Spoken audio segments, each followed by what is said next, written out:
अज़ीज़ान मिल्लत इस्लामिया, मैं सबसे पहले मुबारकबाद पेश करता हूँ तमाम ही अरकान कमेटी बरनियान जलसा और मुहिब्बीन इदारा को, जिन्होंने इस अजीम महफिल का इनेकाद किया और नबी की लाडली बेटी सैयदा तय्यबा ताहिरा आबिदा जाहिदा नकिया तकिया ज़किया हज़रत सैयदा फातिमा ज़हरा रज़ियल्लाहु तआला अन्हा के नाम से मंसूब किया। अल्लाह करीम हम सब की हाज़िरी को अपनी बारगाह में कबूल फरमाए और परवरदिगार आलम आज की इस महफिल को हम सब के लिए मौला ज़रिया निजात बनाए। वक्त काफ़ी तेज़ी से गुज़रता जा रहा है और काफ़ी वक्त गुज़र भी चुका है। मैं जानता हूँ कि मौसम बारिश की वजह से ठंडा हो गया है, लेकिन आपकी हिम्मत को मुबारकबाद पेश करूँगा कि आप इतनी सर्दी के माहौल में गर्म कपड़े नहीं बल्कि ठंडी के हिसाब के कपड़े पहने हुए हैं अक्सर लोग, लेकिन फिर भी बैठे हुए हैं। अल्लाह ताला सबको अपनी हिफ्ज़ व अमान अता फरमाए। मिंबर रसूल पर उलमाए अहले सुन्नत का नूरानी काफिला जलवागर है। सरे शाम से लेकर अब तक आपने बड़े अच्छे अंदाज में नातो मनक़बत शेर व शायरी को मुलाहिज़ा किया। नक़ीब अहले सुन्नत की हर दिल अजीज़ नक़ामत आप सुन रहे हैं। मुनव्वर भाई ने पूरे मजमे को रात के आखिरी पहर में भी ऐसा बेदार कर दिया जैसे रात के पहले पहर में बेदार था। अल्लाह ताला मजीद मुनव्वर भाई को ज़ोर बयानी अता फरमाए और हमारे शुअरा इकराम से भी आपने बारी बारी से नातो मनक़बत सुनी। अल्लाह ताला हम सबको हुजूर की नात का सदका अता फरमाए। चलो सलाम करें चल के उस घराने को, हुसैन पाल के जिसने दिया ज़माने को। अज़ीज़ान मिल्लत इस्लामिया, हमारे हाफिज़ साहब हाफिज़ एजाज साहब, इनकी दावत मोहब्बत जो बज़रिए हमारे सैफ़ी साहब के ज़रिए आज आपके यहाँ पे हाज़िरी मैसर हुई है, तो बड़ी खुशी हुई ये सुनने के बाद कि ये दीन व सुन्नियत का बड़ा काम कर रहे हैं और आप हज़रात भी माशाअल्लाह इनके शाना बशाना रहते हैं। अल्लाह ताला इनको मज़ीद इस्तिक़ामत इस्तेहकाम और दीन का काम करने की अल्लाह तौफ़ीक़ रफ़ीक़ अता फरमाए। हज़ारों साल नरगिस अपनी बेनूरी पे रोती है, बड़ी मुश्किल से होता है चमन में दीदावर पैदा। मैं पहले बता दूं कि मेरी गुफ्तगू ज़्यादातर नौजवानों से ज़्यादा लिपटी हुई रहती है और मैं बुज़ुर्गों पे ज़्यादा फोकस इस वजह से भी नहीं करता हूँ क्योंकि ये तो पुराने दरख्त हैं, ये झुक जाए मुमकिन नहीं, ये टूट सकते हैं, लेकिन फिर भी मैं उम्मीद का दामन नहीं छोड़ता हूँ। अल्लाह चाहेगा तो वो बुढ़ापे में भी तौफीक अता फरमा देगा। मसला कोई नहीं है, लेकिन मेरी गुफ्तगू पे नौजवान ज़्यादा ध्यान दें और कोशिश ये करें कि कोई ये सोच के ना सुने कि देखते हैं कितना मज़ा आएगा। ये सोच के सुने अगर बात फ़ायदे की होगी तो दिल पे लिख के लेके जानी है, और बात अगर आपके फ़ायदे की ना हो तो हमारी वापस कर जानी है। इसलिए कि अक्सर अपनी पास तो बस इश्क़ रसूल का सौदा होता है। जिस बाजार में ख़रीदार होते हैं वहीं बाजार लगा के बैठ जाते हैं। यहाँ नहीं तो ख़रीदार कहीं और मिल ही जाएंगे। बस आपसे इतनी गुजारिश है, जितनी देर सुने मोहब्बतों के साथ सुने। आला हज़रत फरमाते हैं वो जो न थे तो कुछ न था, वो जो न हो तो कुछ न हो, जान है वो जहान की, जान है तो जहान है। मैं किसी भी तबके को यहाँ चैलेंज करने के लिए नहीं बैठा, न किसी फ़िरक़े को चैलेंज करने के लिए बैठा हूँ, बस एक सबक लेके बैठा हूँ। बात अगर बरेलवियों की सच्ची हो तो कुछ ज़्यादा नहीं करना है, बस इतना कहना है मैं मुजरिम हूँ आका मुझे साथ ले ले, के रास्ते में है जा बजा खाने वाले। बाकी बहुत कुछ नहीं करना है। बहुत पहले आला हज़रत ने कहा था और तुम पर मेरे आका की इनायत न सही, नजदियों कलमा पढ़ाने का भी एहसान गया, हमें अपने नबी के एहसानात याद करने हैं। और इस ज़ुमरे में सारे लोग अपने आप को एक वकील एक जज की हैसियत से यहाँ लेकर के बैठे, फैसला आपको करना है।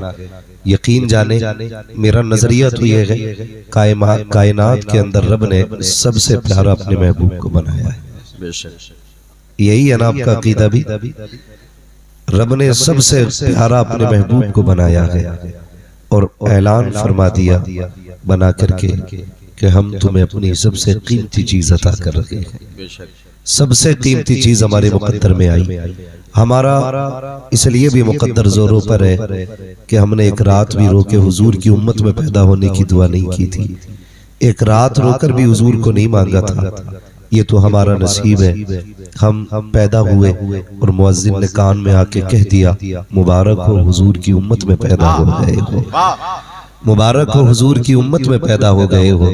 ये इतना बड़ा करम है मेरे रब का। अगर इसी एहसान के बदले में पूरी जिंदगी सजदे में गुजर जाए ना, तब भी रब के इस एहसान का बदला अदा नहीं हो सकता है। इसलिए कि हुजूर की उम्मत में पैदा होना इतना बड़ा शरफ है, इतना बड़ा शरफ है, इतना बड़ा शरफ है। आला हजरत फरमाते हैं पेश हक मुज़दा शफाअत का सुनाते जाएंगे। अल्लाहु अकबर। ये सिर्फ हुजूर की जात है जो बख्शवाने की हमारे लिए जमानत लिए बैठी है। और लोगों, नौजवानों, अपने नबी से इश्क करो, अपने महबूब से इश्क करो, हुजूर से प्यार करो। हमने ना ज्यादातर उनसे इश्क किया जो दिल तोड़ भी देते हैं, जलील भी करते हैं। कभी उससे इश्क करो जो इश्क की कीमत लगाना जानता है, कभी उसे दिल दो जो दिल की कदर करना जानता है। अगर आप बात करें कौन है ऐसा, पूछ बिलाल से कौन है जिसने इश्क की कीमत लगाई है। पूछो चल के कभी सुमैया से कौन है जिसने दिल की कीमत अदा की है। तो कहना पड़ेगा वो जो न थे तो कुछ न था, वो जो न हो तो कुछ न हो, जान है वो जहान की, जान है तो जहान है। हम हुजूर की उम्मत में पैदा हुए, रब का बड़ा एहसान है। और जानते हैं आज सबसे बड़ी बात मैं करने लगा हूँ, हुजूर दुनिया में तशरीफ लाए, बज़ाहिर दुनिया में तशरीफ लाए, और आका करीम ने सबसे पहला सबक जो दिया वो यही दिया था कि बेटी बचाई जाएगी, बेटी बढ़ाई जाएगी। ये पहला सबक मेरे हुजूर ने दिया था।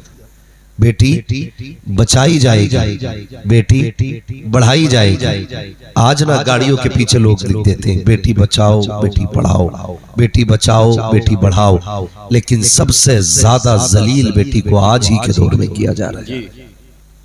मैं न किसी पार्टी की हिमायत कर रहा हूँ, न मुखालफत, मैं तो एक मुआशरे के तौर पे बात कर रहा हूँ। अगर किसी को कड़वी लगे तो इलाज अपना घर जाके करे। मैं बताना चाहता हूँ आज सबसे ज्यादा बेटियां जलील है, सबसे ज्यादा आज बेटियां जलील है। हर गाड़ी के पीछे लिखा है बेटी बचाओ बेटी पढ़ाओ, लेकिन सबसे ज्यादा रुसवा बेटियां हो रही है, सबसे ज्यादा रुसवा बेटियां हो रही है। लोगों ने कितना बड़ा जहन दिया, सबसे बड़ा इल्जाम इस्लाम पे ये लगाया गया कि इस्लाम ने बेटियों को कैद कर दिया, इस्लाम ने बेटियों के हक छीने हैं, इस्लाम ने बेटियों से अधिकार छीना है आजादी का।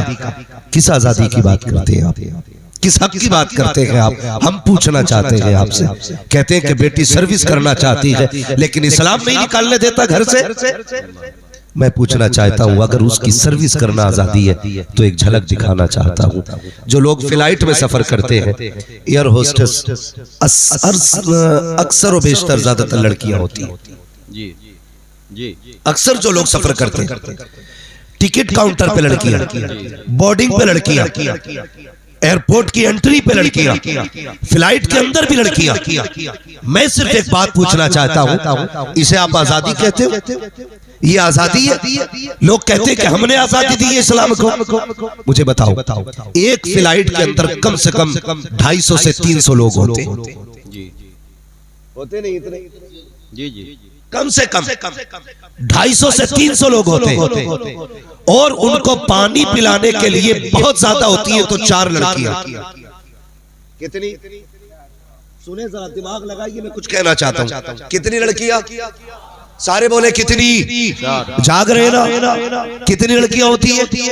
4 या 3, इतनी लड़कियां होती हैं। और लोग ये कहते हैं हमने आजादी दी है। कौन सी आजादी की बात करते हो साहिब? का हमने फ्लाइट में खड़ा किया लड़कियों को, हमने गेट पे खड़ा किया लड़कियों को, काउंटिंग पे हमने लड़कियों को खड़ा किया। मैं पूछना चाहता हूँ, तुमने 4 लड़कियों को 350 लोगों की खिदमत में लगाया, इसे आजादी कहते हो? खुदा की कसम, नंगा करके तुमने खड़ा किया है, बेटियों के कपड़े उतार दिए, और फिर किसी भी कुत्ते की निगाह से उनको कोई भी देखे वो कुछ बोल नहीं सकती है, इसलिए कि इसी का पैसा दिया जा रहा है। अगर लहजा गलत होगा तब भी वो कुछ नहीं कहेंगी, नजरें गलत होंगी तब भी वो कुछ नहीं कहेंगी।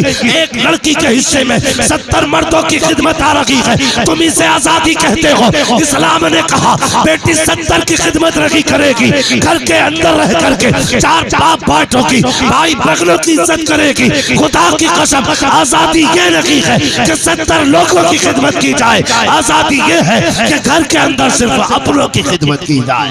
नारे तकबीर, नारे रिसालत, मजहब इस्लाम, अज़मत इस्लाम, पैगाम इस्लाम। सुभान अल्लाह, दिल दुखता है। वाह वाह वाह। हुजूर का कलमा पढ़ने वाली बेटियां कभी सोशल मीडिया पे आके बयान देती हैं कि हमें इस्लाम अच्छा नहीं लगा, इस्लाम ने पर्दे में डाल दिया, इस्लाम ने बंद कर दिया। ये मेरी बेटियों, मेरी बहनों, अगर आवाज पहुंच रही है तो कान खोल के सुनो, वरना तुम जाके बेटियों को ये सबक पढ़ा देना।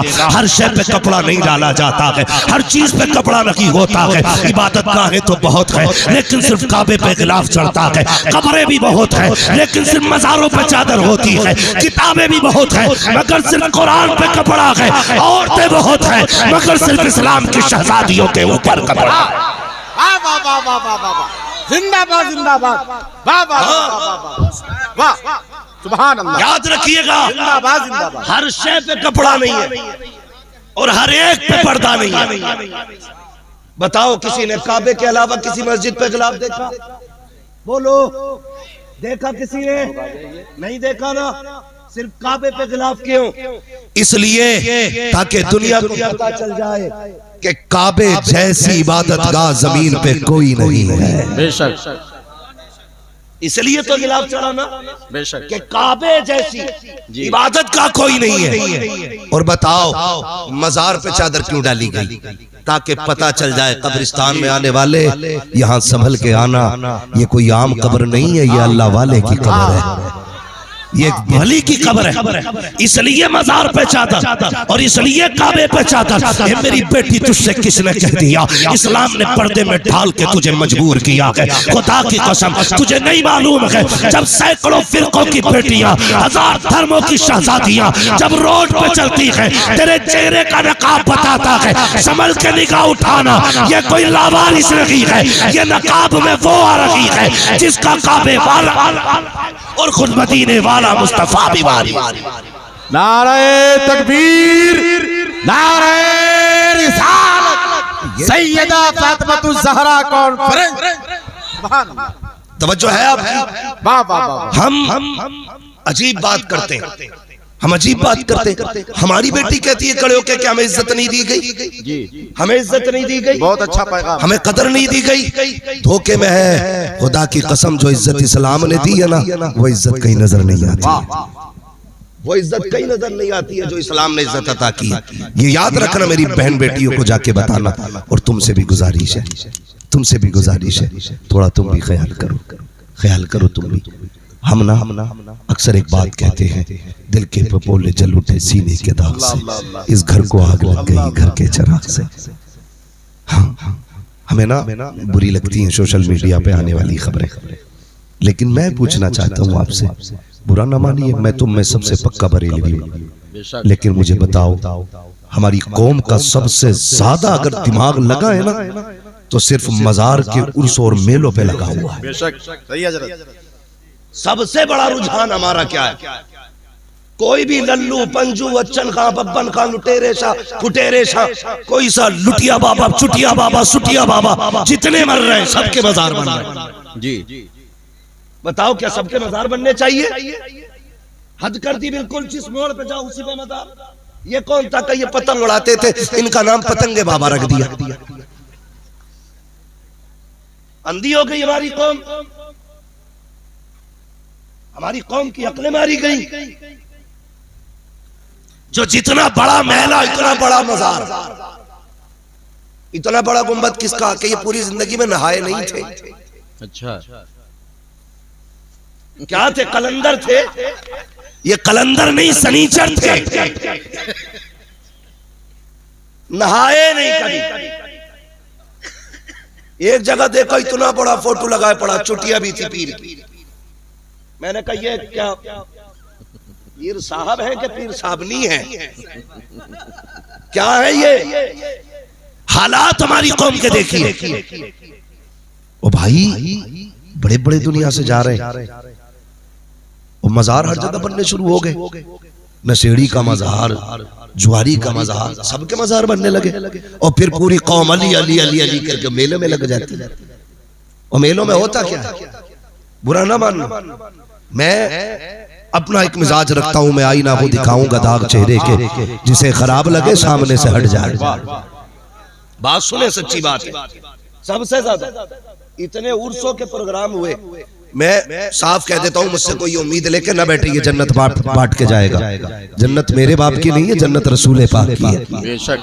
हम नहीं बांटने आए, हम तो बताने आए। और सीधी सी बात है, जन्नत उसे मिलेगी जो मुस्तफा को राजी कर लेगा।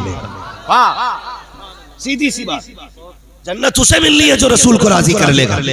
होता क्या है, आए चंदा करने के लिए और जबरदस्ती चंदा करते गांव में, चंदा दो बाबा का मेला आ गया, क्या बात है, क्या इस बार कव्वाल आ रहे हैं, नाम नहीं लूंगा मैं किसी भी कव्वाल। सही हजरत, अच्छा पैगाम है, लेकिन कव्वाल आ रहे, कहां से आ रहे?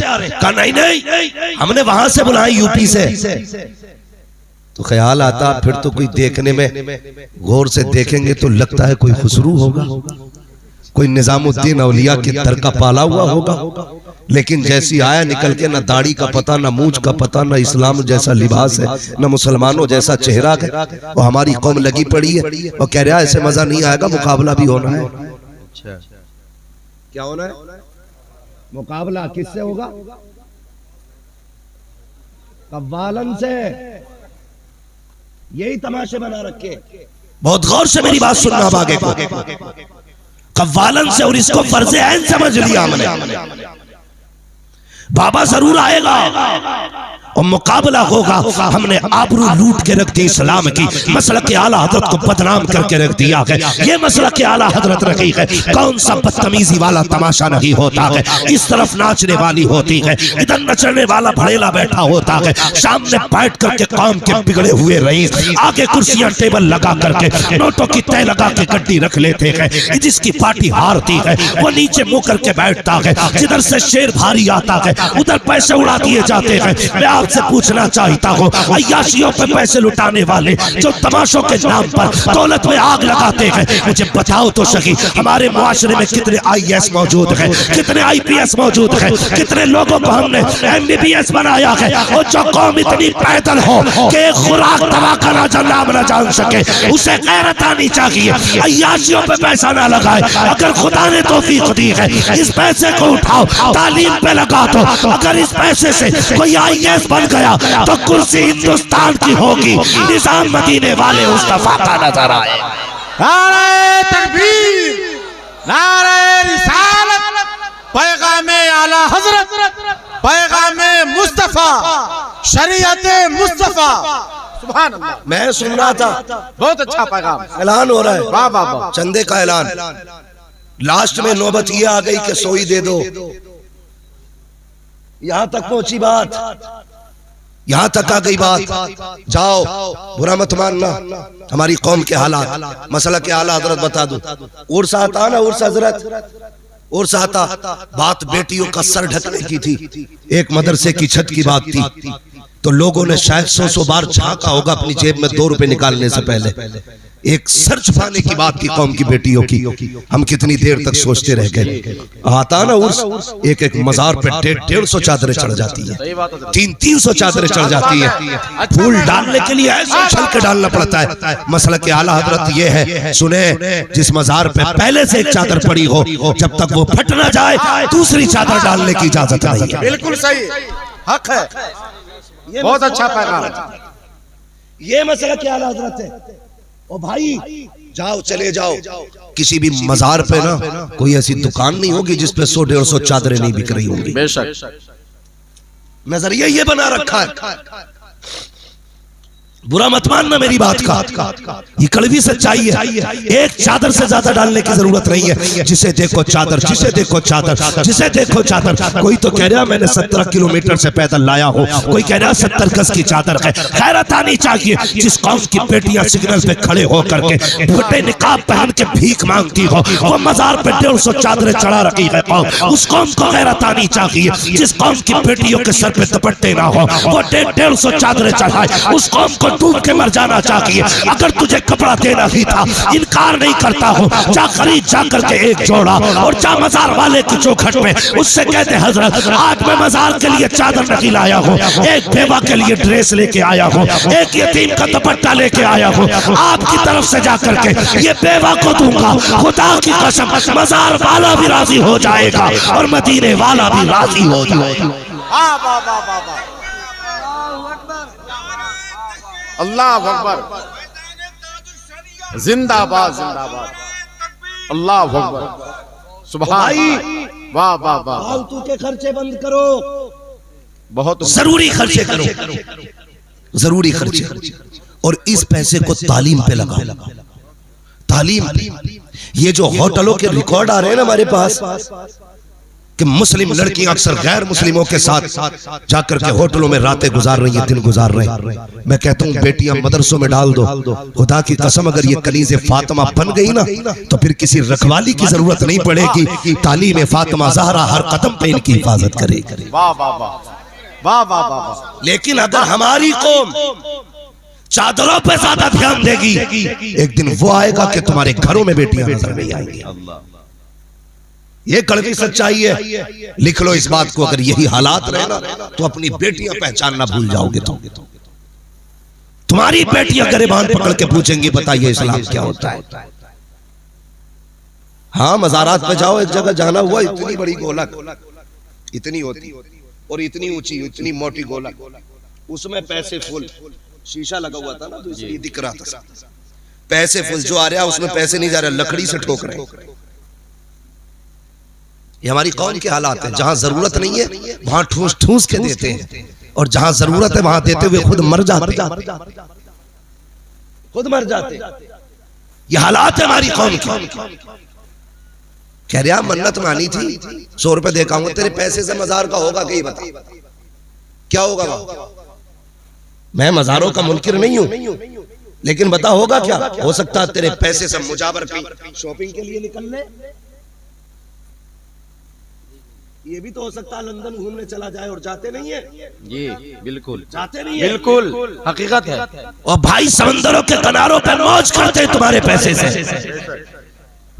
तुमने आंखें बंद करके गोलकों में पैसा डाला, क्या ही अच्छा होता अगर खुदा ने तौफीक दी थी, तेरे पास चंद रुपए इकट्ठे हो गए थे, आ जाता हाफिज साहब के पास, कहता वो जगह बताओ जहां कनीज़े फातिमा ज़हरा बैठ के पढ़ती है, वो छत दिखाओ जहां बैठ के मुस्तफा की हदीसें पढ़ाई जाती है, वो जगह बताओ जहां कुरान की तालीम दी जाती है। पैसा उठा करके इदारे में लगाते, तुझे मरने में देर होती, बचाने के लिए हुजूर को आने में देर नहीं लगती। वाह वाह वाह वाह वाह वाह वाह वाह वाह वाह, सुभान अल्लाह, सुभान अल्लाह। सही जगह लगा, लगाएंगे इंशाअल्लाह, इंशाअल्लाह, बोलो इंशाअल्लाह, इंशाअल्लाह। हाँ, इसलिए हम मदरसों के साथ खड़े हो जाएं, अपने इदारों को मजबूत करें और बच्चियों को तालीम दें। बच्चियों को तालीम दें, इसका भी एक बड़ा मसला है, बहुत बड़ा मसला है। बेटे को पढ़ाने में तो 10 लाख लगा देगा, लेकिन बेटी को पढ़ाने में 500 रुपए देते हुए कलेजे फटते हैं। बेटी को पढ़ाने में कलेजा फट रहा है।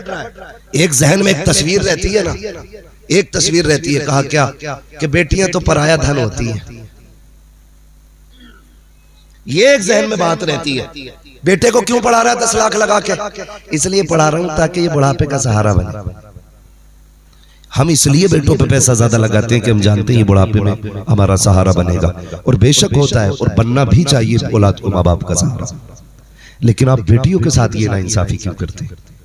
उन्हें पराया धन कहते हो। मुझे एक बात जरा दिल पे हाथ रख के बताओ, जब तक बेटी बाप के घर रहती है तो घर वाले कहते हैं तुझे पराए घर जाना है, चाय गिर जाए माँ कहती है होश में काम किया अगर पराए घर जाना है, सफाई में कमी रह जाए माँ कहती है संभल के काम किया कर पराए घर जाना है, अगर जरा सी तहजीब में कमी आए बाप कहता बेटी तहजीब हासिल कर पराए घर जाना है। जब तक बाप के घर रही घर वालों ने कहा पराए घर जाना है, लेकिन जब ससुराल पहुंची कब टूटा सास ने कहा पराए घर से आई है ना इसलिए तुझे नुकसान का क्या पता है, पराए घर से आई है ना इसलिए तुझे पैसे को पैसा क्या लगेगा, मुझे बता तो सही। जब तक बाप के घर थी तब भी पराया घर था, ससुराल आ गई तब भी पराया घर है, हमने इसका अपना घर कौन सा बनाया है?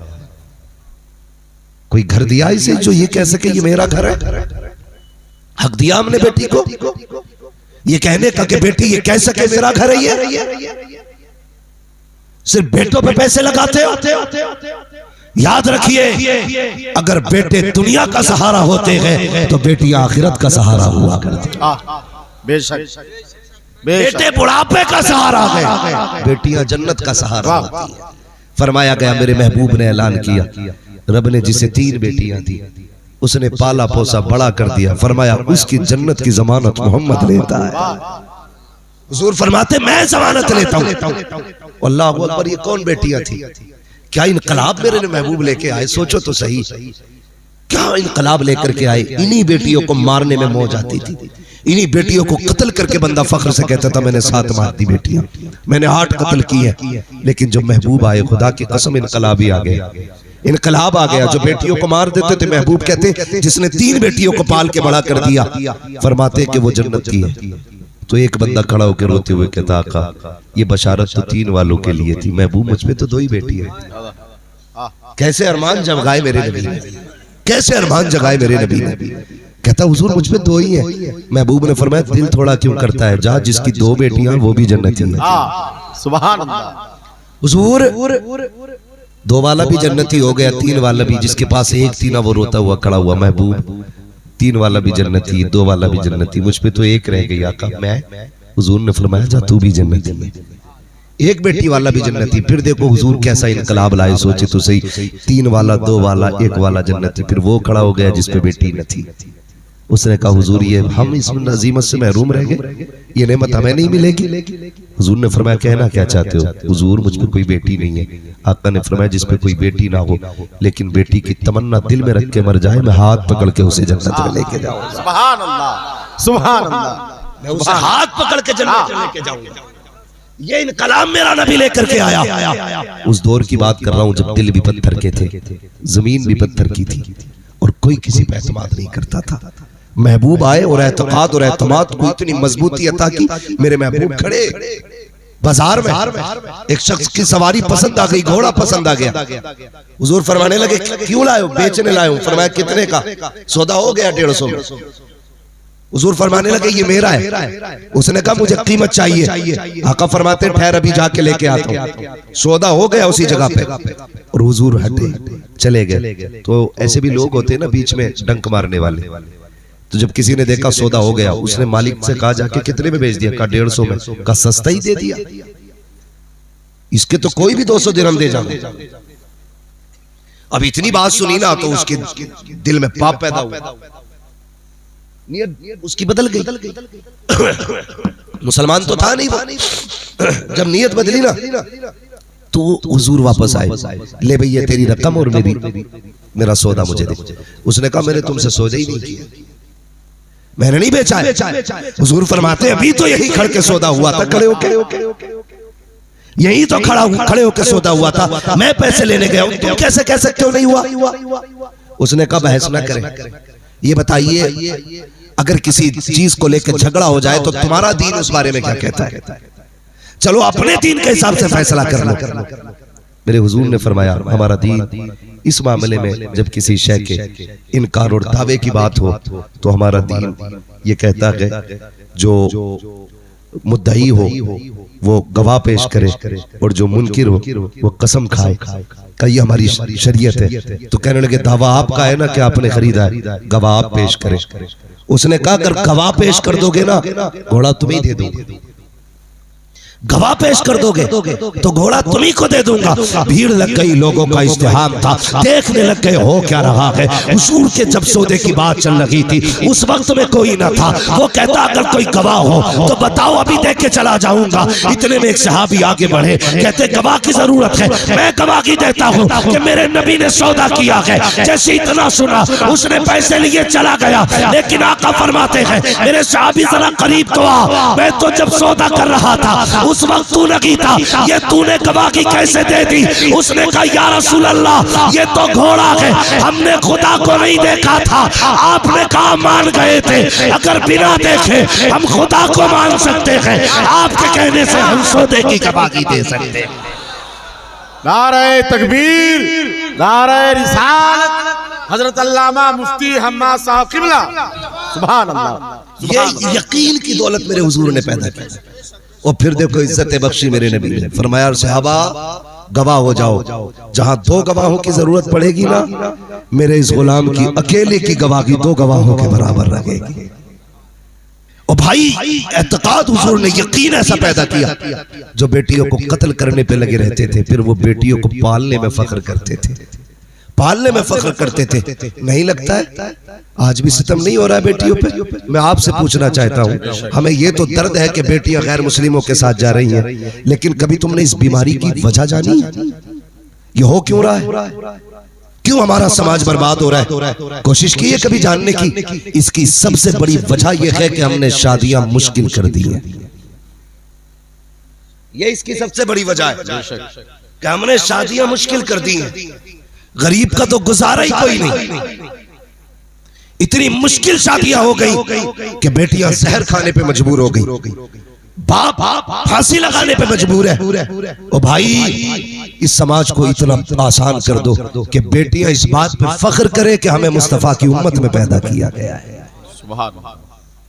कितने लोग जन्नत में जाना चाहते हैं? अगर हाथ उठवाऊं यकीनन सब उठा लेंगे ना, तुम हाथ नीचे रखो। बहुत हाथ उठ गए। मैं बस कुछ बताना चाहता हूँ, अपने दिल पे हाथ रख के खुद तुम्हें फैसला करना है खुद से। आज मैं जज बन के नहीं आया, आज मैं मुकदमा पेश करने आया हूँ, फैसला आपको करना है। मुझे बताओ, हर बंदा जन्नत में जाना चाहता है, छोटे से लेके बड़े तक। मेरे एक नौजवान ने नारा लगाया था, अल्लाह उसे सलामत रखे।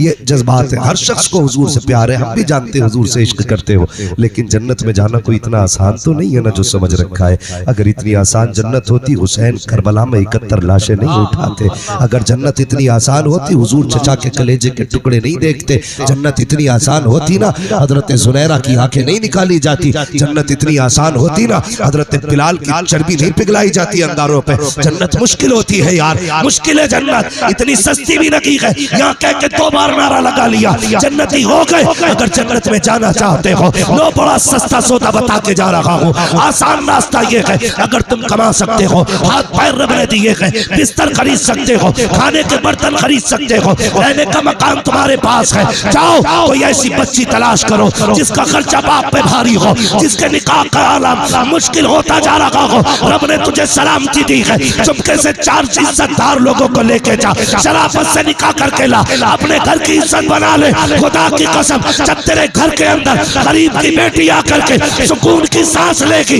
रोने की जरूरत रही है, खुदा मरने से पहले तुझे जन्नत के महल्लात अता फरमा देगा। वाह वाह वाह वाह वाह वाह वाह वाह वाह वाह, सुभान अल्लाह सुभान अल्लाह। आसान करो भाई, सुभान अल्लाह। इतने मुश्किल हो गए निकाह। बेटियां पूछती है, मौलाना अब तो आत्महत्या करने की इजाजत हो गई होगी? क्यों? का मेरी उम्र 35 साल है, बाप बूढ़ा हो गया है, अब उसकी झुकी कमर नहीं देखी जाती, अब उसका बुढ़ापा नहीं देखा जाता, वो हमें देखता है तो टूट जाता है। नहीं नौजवानों, अगर आपको ये लगता है ना कि ससुर के देने से बरकत होती है, तो ये सबसे बड़ी बेवकूफी है। बरकत तब होती है जब अल्लाह अता फरमाया करता है। ससुर के देने से बरकत होती है। वो बोले जिनकी शादी हो गई है इस बात पे, ये वो बोल रहे हैं जितने कुआरे। शादीशुदा बताएं, ससुर के देने से बरकत होती है। डर क्यों रहे हो? कैमरे का मुंह तुम्हारी तरफ नहीं है जो पकड़े जाओगे कल। ससुर के देने से बरकत होती है। ससुर के देने से मुआशरा और खराब होता है। और इतने घटिया दामाद मिल रहे हैं आजकल, अल्लाह माफ करे। औकात नहीं है वाशिंग मशीन खरीदने की भी, तो उसके थप्पड़ मार के भेज दे कि अपने बाप से क्या वाशिंग मशीन दे। चलो उसने वाशिंग मशीन दे दी, तो कह रहा आप क्या मिक्सिंग मशीन ले गया, मिक्सिंग भी दे दी, तो फिर आके कह रहा कि ला भाई अब कपड़े वो टांगे दबाने वाली मशीन लेके आ। हद हो गई भाई, तू किस लिए मर्द बनाया गया भाई? तुझे मर्द किसने कह दिया?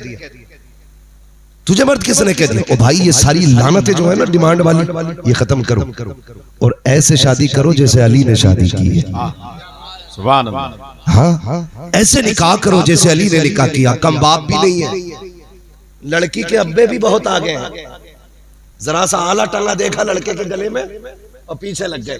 मुनव्वर साहब, लड़का डॉक्टर बन गया, बेटी का रिश्ता करा दो ना इसके साथ। तो ये कहते हैं कि भाई बात करेंगे, तो पहली वाला लड़की वाला वो रख देता है ऑफर, रिश्ता करा तो 10 लाख दूंगा। ये कौन? लड़की वाले भी गलती करते हैं। हक बात। खाली गलती लड़कों वालों की नहीं है, लड़की वालों की भी गलती। कह रहा 10 लाख दे दूंगा, करा दो, और पता कुछ नहीं है। ये जो आला डाल के घूम रहा है ना गले में, सफेद कोट पहन के आला डाल के डॉक्टर बना फिर रहा, अभी इसे नवज देखनी नहीं आई। कहिया किसने टेढ़े कर दिया, ऐसी सुई लगाई इसे नस हाथ नहीं आ रही थी कहीं। तो हमने दिमाग बढ़ा दिया कि डॉक्टर है दामाद उसका, बच के रहना कहीं पहली खुराक से ससुर न निकलने। ओ भाई क्या देख रहे हो? अब तो हालात ये सोशल मीडिया पे रिश्ते हो रहे हैं।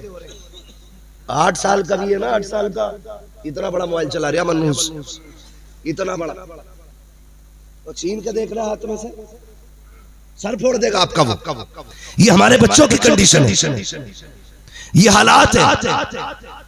तो रिश्ते फोन पे हो जा रहे हैं, फेसबुक पे कौन कौन से सॉफ्टवेयर आते हैं, व्हाट्सएप पे रिश्ते, बहरहाल वो ढूंढ लेते हैं रिश्ते, और रिश्ते करके कहते हैं दामाद बड़ा अच्छा मिला। कैसा के फोटो दिखावे, तो हमें क्या फोटो दिखा रहे हो भाई? ऐसे ऐसे सॉफ्टवेयर आ गए हैं, ऐसा ऐसा वो क्या लगता फिल्टर, ऐसा ऐसा फिल्टर लगा दे जो कतई कौवे को कबूतर बना देता है। हक बात है। खुद लड़की वाला ना बारात वाले दिन आंखें मसल मसल के देखे, यही था। फोटो में तो ऐसा ना था, तो ले देखे कान के बुंदे से पहचान होती है। कान के बुंदे से कहा बुंदा तो वही है जो फोटो में दिख रहा था। और ये जब लेके गए सेठ साहब शादी करके घर, जब तक सलामी वाले पैसे रहते हैं ना, मुंह दिखाई वाले, तब तक तो ये खूब खाते पीते, जब खत्म हो गए तो फिर औरत पे गुस्सा, तुझ पे कुछ है कि नहीं है, कि लेके अपने बाप से। जो औरत का खर्चा ना उठा सके ना, तो उसे शादी करना भी हराम है। समझ रहे मेरी बात? सुनो नौजवानों, अपने पैरों पे खड़े हो जाओ, ये गेम, ये मोबाइल फेंक दो और जिंदगी में कुछ करने के आदी बनो, कुछ करने के आदी बनो। खाली सुबह से शाम तक 70 रुपए की पुड़िया बाप की कमाई के हराम के पैसे उड़ा देते हो, कभी अपनी जेब का लगेगा ना तब पता चले। आगे बढ़ने के आदी बनो। उससे ही कह रहा अपने बाप से ला के दो, जब पुड़ियों के पैसे भी ना रहे तो बाप से ले मंगाता है। अब फिर जब नहीं सुनी जाती, बुला के नहीं लाता, तो फिर अब्बा आता कहता मौलाना तावीज दे दो। तावीज ने भी बड़ा बेड़ा गर्क कर रखा भाई। तावीज का मुनकिर नहीं हो, तावीज देने वाला भी मुफ्ती आजम जैसा होना चाहिए। वाह वाह वाह। वरना ऐसे चीते काट दे रहा कि कोई साइंटिस्ट भी उसे नहीं पढ़ सकता। बड़े से बड़े पीर पे ले जाओ, बुरा मत मानना अगर कोई तावीज करता कराता है, ठीक ठाक तावीज किया करो। हाँ, जरा सदके तावीज किया करो ठीक ठाक, और जरा दिमाग से काम लगाया करो। वहां के कह रहा मियां बीवी में बन नहीं रही है, तो 3 तावीज दे रहा इकट्ठे। कितने कितने भागोगे? मुझे पता तावीज लेने, सबक सुन लो आज के बाद कभी जाओगे नहीं। कितने लिए? क्या करना है बाबा? कहता है एक पेड़ में बांध देना, एक बाजू में बांध देना, एक उस तकिए के नीचे रख देना जहां बीवी सोती है। हुआ क्या था कि बीवी से बनती नहीं है। रोज सुबह घर से निकलता हूं तो झगड़ा होता है, रोज झगड़ा होता है घर से निकलते वक्त। शमीम भाई तवज्जो है? हाँ, रोज झगड़ा होता है। 3 तावीज दिए, तो पेड़ का देख के करी ये क्या है कि हमारे घर कभी जिन्नात नहीं आएंगे। पहला झूठ। जब सुबह उठे नहाने के लिए गए, बाजू पे देख लिया ना, ये क्या है कि तुझे नहीं पता है, मेरे सिर में दर्द रहता है, ये उसका तावीज है। दूसरा झूठ, ये नहाने गया, बीवी को डाउट तो तभी हो गया था जब 2 तावीज अचानक देखे। ये बाबा का करम बता रहा हूं तुम्हें, खुली आंखों की बरकतें देखो। 2 तावीज देख के उसके दिमाग की सनक गई कि अचानक ये 2 तावीज, तो वो जो तावीज उसने तकिए में रखने के लिए दिया था, ये गई बेचारी, उसने बिस्तर झाड़ा, तकिया उठा के झटका दिया तो तकिए में से तावीज निकल आया। अब यकीन हो जाता बस ये मुझे मरवाने के चक्कर में है। यहां यकीन, जैसी वो नहा के निकला, कहा मैडम नाश्ता किधर है? उठाई जूती और तड़ातड़ चली। फिर सोचता है कि तावीज से तो बेतावीज के अच्छे थे। तावीज से पहले कम से कम गालियों पे बीत रही थी, आज तो जूतियों पे बीत रही थी। तो ये हालात हमारे। फिर आके कह रहा तावीज दे दो, किस लिए? का बेटी को इज्जत से दामाद रख नहीं रहा है। नादान गलती तूने की है, खता तेरी है। जब रिश्ते की बारी आई थी, तुझे फेसबुक पे दामाद नहीं देखना था, तुझे यूट्यूब पे दामाद नहीं देखना था, तुझे सोशल मीडिया पे दामाद तलाश नहीं करना था।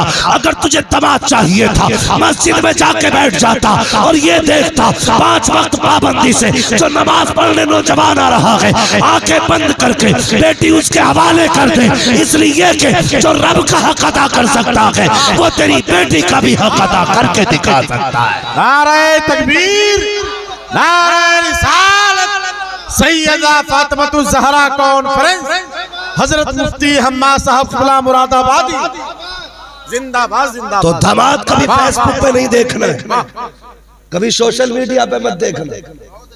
हाँ, इसलिए कि यहाँ जो होता है वो दिखता नहीं है, और जो दिखता है वो होता नहीं है। मस्जिद में देख कौन 5 वक्त आके बैठ रहा है, जा बेटी उसके हवाले कर दे।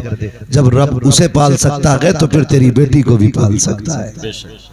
लेकिन ये फैसले तो हम करते हैं ना कि हम बेटी के पास कितनी दौलत होनी चाहिए, हमारी बेटी की जिंदगी कैसी गुजरेगी तुम नहीं जानते हो। कभी ऐसा भी होता है कि अगर नसीब में धक्के लिखे होते हैं ना तो भरे घर खाली हो जाते हैं, और नसीब में अगर रब की तरफ से रहमतें होती हैं तो खाली घर भर जाया करते हैं। खाली घर, समझ रहे मेरी बात? और तुम जो चुंधिया जाते हो ना शादियों में जाकर के, आके मसल मसल के देख के कह रहा ना देखो बाल बहुत अच्छे, शादी सही करनी है। हाँ, एक बार देखा दीवाना हो गया, 3-3 घंटे नालियों पे बैठ के फोन पे बात कर रहे हैं नौजवान। 3-3 घंटे नाले पे बैठा, उठ ही नहीं रहा। पेड़ से लगा तो लगा ही है, इससे कह दो जा वहां जाकर नमाज पढ़िए तो कह रहे यार रास्ते में घास बहुत है, सांप काट लेगा। कान पे फोन लगा, पता ही नहीं क्या किलोमीटर चला गया, चलते ही चला जा रहा कान, पता ही नहीं किधर है। मजनू हो गए। इस काम के लिए जवानियां थी, ये जवानी ज़हनी अय्याशियों के लिए थी। ये जवानी तो रातों में उठ के रब को सजदे करने के लिए थी, ये रो रो के रब को मनाने के लिए थी। बस देखे बहाल अम्मा उससे ही करनी है। अब्बा कह रहा बेटे हम देखेंगे कि तुम्हें क्या पता, मैंने देखी है। मैंने अपने अब्बा से कह रहा तुम्हें क्या पता, कह रहा पुराने जमाने के तुम हो, नए दौर के हिसाब की दुल्हन हम पसंद कर सकते हैं। अब्बा तुम्हें क्या पता, मैंने देख रखी है। कौन कह रहा है? जिसने सिर्फ 3 घंटे नाली पे बैठ के बात की है, उससे कह रहा है जिसने 40 साल एक औरत के साथ गुजार दिए, उससे कह रहा है तुम्हें क्या पता औरत कैसी होनी चाहिए। खुद बताओ, जो 40 साल एक औरत के साथ रहा हो उसे ज्यादा तजर्बा होगा, या जिसने नाली पे बैठ के 3 घंटे बात की है उसे ज्यादा तजर्बा? 40 वाले को ज्यादा होगा ना। बोलो, डर क्यों रहे हो? अपनी मर्जी का इरादा है क्या? किसे ज्यादा तजर्बा होगा? बोलो। 40 वाले को ज्यादा। कह रहा अपनी मर्जी से करनी है मुझे, बोल मत जाइयो बीच में। अपने अब्बा का मुंह बंद कर दिया, और फिर जो चली लठिया, कह रहा अब्बा कैसी करवाई है, जब से आई है मुसीबत ही मुसीबत है। क्यों? तूने तो 3 घंटे बात की थी ना। रिजल्ट क्या आया? इस 3 घंटे का नतीजा, माँ बाप की नाफरमानी का नतीजा देखो। कभी बोरी में लाश मिलती है, कभी खेत में लाश मिलती है, कभी फ्रिज में लाश मिलती है, कभी नालों में लाश मिलती है, कभी नहर में लाश मिलती है। ये कंडीशन होती है। क्या हुआ? हसीन भी बहुत थी, पसंद थी, तेरी आग क्यों लग गई? खुदा की कसम बरकत नहीं है। अगर माँ बाप की मर्जी से निकाह करो, लड़की 1% घटिया भी होगी ना, अल्लाह उस 1% घटिया में भी तेरी जिंदगी की 70 वर्षों की बरकतें अता फरमाए। बहुत अच्छा पैगाम, सुभान अल्लाह। तो ये भी कह रहा कि मुझे वो चाहिए फैशनेबल। हम ना गलती क्या करते हैं, बुनियादी गलती करते हैं। यहाँ जलसे सुन रहे हो ना आप बैठ के, तो शादीशुदा सब जाके पूरी काबिलियत बीवी पे झाड़ेंगे। तुझे पता मुरादाबाद वाला मौलाना आया था, वो कह के आप पर्दे में रहियो। किससे कह रहा? बीवी से। पर्दे में रहियो, पर्दे में रहियो। फिर कह रहा मुआशरा ठीक नहीं हो रहा है। याद रखिए, जब तक सिर्फ बीवियों को सुधारोगे मुआशरा नहीं सुधरेगा। अपनी बेटियों को सुधारना शुरू कर दो, मुआशरा खुद ब खुद संवरता चला जाएगा। इसलिए कि अगर बेटियां संवर जाएंगी तो फिर किसी घर की बहू खराब नहीं होगी। अगर सिर्फ बीवियों को समझाओगे तो मुआशरा कभी ठीक नहीं होगा। इसलिए कि बेटियां आती रहेंगी और मुआशरा बिगड़ता रहेगा। इसलिए पहला ये सबक बेटी को जाके बेटी को जाके आजकल ना माँ बाप भी कह रहे हैं दाढ़ी वाला दामाद नहीं चलेगा। लड़कियां तो कहती हैं कौन थके तो नहीं अभी आप चलूं आगे वरना सलाम कर लूं। चले आगे जरा कह दे या रसूल अल्लाह। टेंशन में आगे ना क्योंकि मिजाज के खिलाफ बात हो रही है। मैंने पहले ही कहा था मैं आईना वो दिखाऊंगा दाग चेहरे के, जिसे खराब लगे सामने से हट जाए। कान खोल के मेरी बात सुनो। पहले सिर्फ लड़कियां कहती थी दामाद हमें दाढ़ी वाला नहीं चलेगा। अब तो माँ बाप भी कह रहे दामाद जो है ना दाढ़ी वाला नहीं चलेगा, क्लीन शेव चलेगा। Clean shave. नौजवानों, कोई औरत कोई रिश्ता हमारे लिए हुजूर से बड़ा नहीं है। कोई इसलिए दाढ़ी मत मुड़ा देना कि मुझसे मेरी मंगेतर ने कहा, मेरी बीवी ने कहा है। उससे कह दो तुझे छोड़ा जा सकता है, मदीने वाले को नहीं छोड़ा जा सकता है। नौजवान कहते आके कहते वजीफा बताओ, हुजूर को देखूंगा ख्वाब में। मैं तो सीधी सी बात करता हूँ, उनके इश्क में दिल तोड़ के देखो। जिस दिन आंसू निकल गए वो पोंछने के लिए आंसू साफ करने खुद मदीने से आ जाए, खुद हुजूर मदीने से आ जाएंगे। उनके लिए करके देखो ना, लेकिन करता ही कोई नहीं है। ऐसे कट निकाल लिया यहाँ को, ऐसे एक तो ऐसे कट थी, मैं कह रहा शायद इसका खोपड़ा फटा होगा, वो टांके लगे होंगे, वरना इतने साफ बाल किसके साफ होते। ऐसे मारिए, उस तरह मारा उसने ऐसे करके निकाल, और एक यहाँ से आया ऐसे करके दाढ़ी में निकल गया। मैंने कहा पूरा ही मुंह फटा था, शायद एक्सीडेंट हो गया होगा। करीब से देखा तो वो साफ कराए थे बाल उसने। एक के सर पे कीड़ा बना हुआ था ऐसे, हाँ यहाँ पे बैठा रखा बालों का बना के। दूर से देखो तो कतई असली लग रहा था, करीब जाके देखा तो पता चला कटिंग ही ऐसी है। अजीब सिस्टम है। यहाँ से दाढ़ी इतनी साफ है, यहाँ लकीर बना रखी है। किसके लिए यार? ताकि तुम्हारी महबूबा देख के तुम्हें राजी हो जाए। इसलिए सूरत बिगाड़ ली। कभी चेहरे पे दाढ़ी ये सोच के रख ले कि मदीने वाला मुस्तफा राजी हो जाए, ये सोच के दाढ़ी रखो। तुम्हें क्या लगता है इनके कान पे किसी ने तमंचा रख के कहा था कि दाढ़ी रख वरना गोली से ठोक देंगे? बताओ। बहुत किसी ने धमकी दी थी मारने की कि दाढ़ी रखो वरना मार देंगे। ये तुम्हारी तरह नहीं है। क्या ये इंसान नहीं है? क्या ये जमीन और मुआशरे में नहीं रहते? ये भी जमीन पर रहते हैं, ये भी मुआशरे में रहते हैं, ये भी इंसान है। इनका भी जी चाहता होगा कि ये भी कोट पैंट पहने, ये भी मुआशरे के साथ रंगों में रहे। लेकिन खुदा की कसम ये वो जमात है जिसने लिबास भी छोड़ दिया, दुनिया छोड़ दी, सिर्फ इसलिए कि हमें किसी और का लिबास प्यारा नहीं, हमें तो मदीने वाले मुस्तफा का लिबास प्यारा है। तुम भी ये फैसला करो, हमें कुछ प्यारा हो ना हो, मदीने वाले का लिबास प्यारा होगा। अब अल्लाह का शुक्र है वो फटी पैंटें कम हो गई, वरना बड़ा फैशन चला है ही फटती थी, ऐसे ही गायब होती थी। माफ करो यार, माफ करो। कपड़ा बदन छुपाने के लिए होता है, बदन दिखाने के लिए नहीं होता है। ऐसे ऐसे जगह से फटे कपड़े पहनते, गैरत आती है देख के। वो कभी कभी तो इतनी फिटिंग वाली पैंट पहनते कि पता ही नहीं चलता ये घुस के सिलवाई है या सिलवा के घुसाई। ऐसे टांगे फैला के खड़ा मस्जिद में आके। मैंने कहा भाई ये गलत है, इसे समेट कर आप जो है ना पैंट तंग हो रही है। मैंने कहा जब यहाँ ये हाल है तो फिर इस्तिंजा करते वक्त क्या करता होगा? ये हालात हमारी कौम के। नौजवानों दिल दो हुजूर को। एक नौजवान था, रिश्ता हुआ उसका। जैसे रिश्ता हुआ किसी आलिम की गुफ्तगू सुन ली, गुफ्तगू सुनी तो उन्होंने कहा हुजूर की दाढ़ी सुन्नत है हुजूर की। उस नौजवान ने रिश्ते के बाद शादी से पहले दाढ़ी रख ली। ठीक है, जैसी दाढ़ी रखी ना उसने, तो दाढ़ी रखने के बाद दूल्हा बना तो दाढ़ी थोड़ी बड़ी हो गई थी। जब दूल्हा बन के बारात पहुंची ना लड़की वालों के घर, तो लड़की के बाप ने मालूम है क्या कहा? कहने लगे भाई ये तो हमारा दामाद नहीं है। कहा क्योंकि जिसको हम देख के आए थे वो क्लीन शेव था और इसके चेहरे पर दाढ़ी है। नहीं हमारा दामाद नहीं है। लड़के के बाप ने कहा भाई यही है जिसे देख के आए थे। लड़की के बाप ने कहा पता तो मुझे भी यही है, लेकिन बात यह है सुनो, अगर ये दाढ़ी रखेगा ना तो मैं बेटी का निकाह नहीं करूंगा, या तो निकाह से पहले ये दाढ़ी मुंडाए, वरना फिर मैं बेटी नहीं दूंगा इसको। जब इतनी बात उसने कही ना तो लड़के के बाप ने कहा बेटे ठीक है चल ऐसा कर दाढ़ी मुंडा दे, आज की तो बात है, निकाह हो जाए फिर रख लेना। लड़के ने बाप के चेहरे को देखा तो वो कहता अब्बा जी तुम उम्रा करने गए थे तो तुमने कहा मैं हुजूर के रोजे पे गया ना तो बस तावे नजारा न रही, बेहोश हो गया था।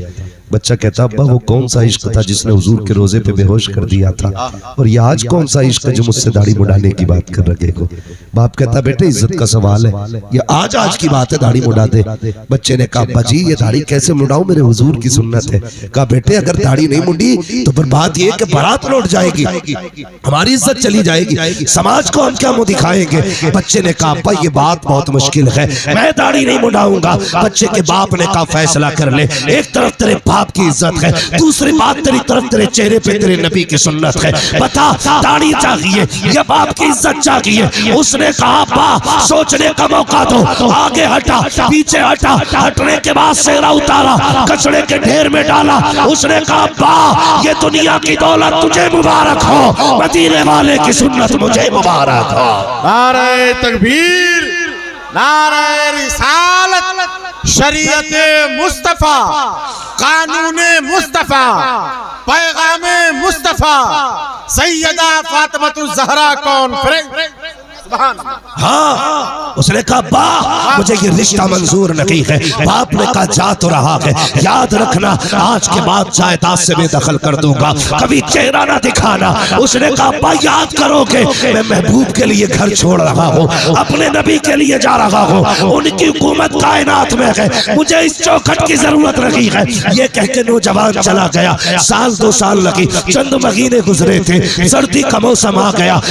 सर्दी इतनी थी जब बर्दाश्त नहीं हो रही थी। इज्जतदार बाप का बेटा था, कभी भीख नहीं मांगी थी, दौलत वाला था। जब सर्दी लगी तो हिम्मत जवाब दे गई, हाथ नहीं फैला सकता था किसी के आगे कि कैसे किससे क्या मांगा जाए, गैरत लग रही थी। सोचा बर्दाश्त नहीं हो रहा है, कहाँ जाऊं। जाकर के एक मस्जिद के अंदर सफ के अंदर लिपट के बैठ जाता है। जैसी मस्जिद में लिपट के बैठा तो उस मस्जिद के खजांची या मुतवल्ली था, उसके ख्वाब में मदीने वाले आका आ जाते हैं, कहते यहाँ लेटा है, वो देख तेरी मस्जिद में मेरा गुलाम सर्दी में बैठा हुआ है। उठा जैसे जल्दी से दौड़ के मस्जिद आया, तलाश किया, जब कुछ दिखाई नहीं दिया परेशान हो गया। फिर सब हटा के देखी, नौजवान निकला, हाथ पकड़ा घर लाया, अच्छे बिस्तर में सुलाया और सुबह के वक्त में अच्छे कपड़े पहनाए। जब वो जाने लगा इसने कहा कुछ दिन और ठहर जा, तेरी मेहरबानी, यहाँ रुक जाएगा तो। उसने कहा तू मुझे क्यों रोकना चाहता है। कहा तुझे नहीं पता है जब तू रात मस्जिद में आया था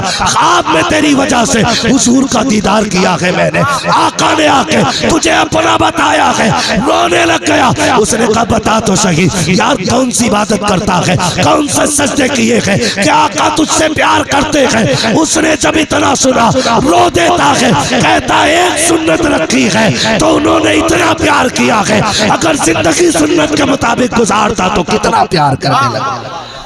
वाह वाह वाह, ओ नौजवानों चेहरों पे दाढ़ियां रखो, सुभान अल्लाह, दाढ़ियां रखो। लहद में इश्क़ रुखे शह का ताग लेके चले, अंधेरी रात सुनी थी चराग लेके चले, तेरे गुलामों का नक्शे कदम है राहे खुदा, वो क्या भटक सके जो ये सुराग लेके चले। चेहरों पे दाढ़ियां रखो। आखिरी बात और कह दो, ये जो होता है ना लड़की देखने वाला सिस्टम, मैं आपको मशवरे के तौर पे बता के जा रहा हूँ, और ये बात किसी को पता नहीं लगनी चाहिए, सिर्फ तुम्हें रहनी चाहिए पता। हाँ ना जी, समझ रहे जो मैं बात कह रहे अम्मी जरा देख के आना लड़की को। अम्मा कहती बेटे कैसी होनी चाहिए, कि अम्मा आंखें इतनी खूबसूरत हो, होठ इतने खूबसूरत हो, चेहरा इतना खूबसूरत हो, बाल ऐसे हो, चाल ऐसी हो, ढाल ऐसा हो, ये सारा बता दे रहे हैं, सारा बता दिया। अम्मा देख के आ गई। 8 दिन बाद जो चला झगड़ा जो हुआ, चला जूता, कह रहे अम्मा क्या देख के आई थी। कहा क्यों के भूतनी ले आई है पूरी। ओ भाई दिखवाई तो तुम नहीं थी। और अम्मा भी जाके कह रही है अब तो हालात ये है 3 बार चाय बनवाई जा रही है, कुछ पका भी लेती है कि नहीं। इतने हराम खोर हो गए लोग कि पानी पी के घर से जाते हैं, बेटी वाले का बेड़ा गर्क करके रख देते हैं। अभी हाँ नहीं, अभी ना नहीं, अभी कोई जवाब नहीं, और 3 बार बैठ के खा रहे हैं वहां पे। एक बार बेटी दिखाने में गरीब के 10,000 रुपए में आग लगती है, और फिर आके कह रहे हैं 3 दिन बाद जवाब देंगे। क्यों, तेरी फूट गई थी, वहां जवाब नहीं दे सकते तुम? अच्छी बात। 3 दिन बाद जवाब देंगे। जब तक जवाब नहीं आता दिल धड़कता है लड़की का, जी हजरत। इसी ख्याल में खोई रहती है। अगर ना कह दिया तो फिर क्या होगा, ना कह दिया तो क्या होगा, मना कर दिया तो किसे मुंह दिखाऊंगी। 3 दिन तक बच्चियां सो नहीं पाती हैं, और फिर 3 दिन के बाद जवाब आता है तुम्हारी बेटी हमारे बेटे को पसंद नहीं आई। कहा क्योंकि इसकी आंखें छोटी रह गई, इसकी नाक नीची है। जब ये इल्जाम बेटियों पे लगते ना, तो बेटी शीशों के आगे खड़े होकर रो के कहती, मालिक आंख नाक तूने बनाए थे, मेरा क्या कसूर था। ये मेरे रब, मेरी नाक छोटी है तो मेरी खता क्या है। देख मेरे बाप से मेरा बोझ नहीं उठता। जब बेटियां रो के कहती है ना, तो खुदा की कसम ये आहे सीधी अर्श पे लग जाती है जाकर के। और जब किसी की वजह से बेटी रो जाती है, फिर दुआ मांगना अल्लाह से, अल्लाह हादसों से बचा दे।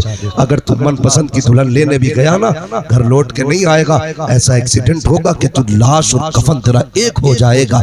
इसलिए तुम्हें खुदा का वास्ता किसी की बेटी को जलील ना करना, किसी की बेटी को बेआबरू ना करना। बेटियों की जिंदगी बड़ी नाजुक होती है। तलाक तो बहुत बड़ी बात है, अगर खाली देखने वाले जाके कहते ना पसंद नहीं आई, तो कई बार तो रिश्ते वाले इसलिए लौट जाते हैं कि पहले वालों ने ठुकरा दिया था, फला ने ठुकरा दिया था। जब तुम रिश्ते देखने जाया करो तो सुनो, ये मत देखा करो कि चेहरे का हुस्न कैसा है, वजूद का हुस्न कैसा है, जुल्फे कैसी है, निगाहें कैसी है। ये देखने जाया करो कि जब चेहरे पे निगाह डालो तो ये भी देखा करो माथे पे सजदे का निशान है कि नहीं। जब बात करके उसके दांतों का अंदाजा लगाओ तो ये भी सूंघ लिया करो कि उसकी सांसों से कुरान की तिलावत की खुशबू आती है कि नहीं, वो इबादत गुजार है कि नहीं। भले रंग काला हो, अगर कुरान वाली होगी, अल्लाह तेरी नस्लों के अंदर वली पैदा फरमाएगा।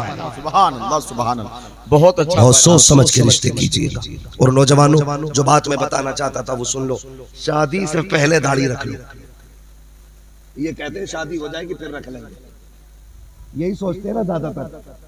क्यों भाई कि नहीं वो दाढ़ी ना थोड़ी उम्र ज्यादा लगती है। आज तक कोई मौलवी इसलिए कुआरा मरा कि उसकी दाढ़ी थी और किसी ने लड़की नहीं दी। सुना है कोई तुमने आज तक? नहीं ना। तो दाढ़ी रिश्तों की रुकावट नहीं बनती।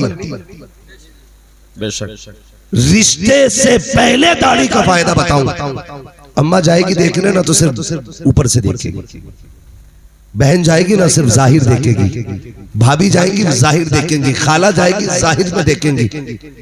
लेकिन अगर बेटे की दाढ़ी होगी ना, यानी अगर तुम्हारी दाढ़ी होगी तो माँ बाप अंदर बाहर का काम करेंगे, दाढ़ी अंदर का काम करेंगे।